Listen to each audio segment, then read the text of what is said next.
Ang mga suliraning panlipunan ay patuloy na bumabalot sa ating lipunan at may direktang epekto sa iba't ibang sektor ng manggagawa, magsasaka at pangkaraniwang mamamayan. Ang mga problemang ito ay bunga ng malalim na ugat ng hindi pantay na oportunidad, kawalan ng sapat na proteksyon mula sa batas at kawalan ng epektibong solusyon mula sa gobyerno. Bukod dito, ang kalidad ng mga trabaho sa bansa ay may malaking epekto sa kabuhayan ng mga Pilipino. May mga trabahong nagbibigay ng magandang kinabukasan, ngunit mayroon ding nagiging dahilan ng pagsasamantala. Maraming Pilipino ang napipilitang pumasok sa bad jobs dahil kakulangan sa oportunidad. Ito ang dahilan kung bakit marami ang nangingibang bansa upang makahanap ng good jobs na may sapat na pasahod at benepisyo. Ang mga suliraning panlipunan ng ating bansa ay may malalim na ugat na kailangan solusyonan ng gobyerno at ng lipunan mismo.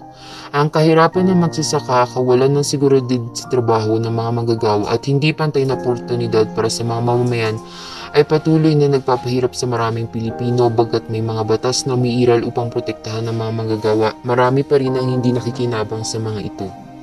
Ang mga panitikang tinalakay ay nagpapakita ng refleksyon ng ating lipunan kung paano ang hindi pagkakapantay-pantay ay nagiging hadlang sa tunay na pag-unlad.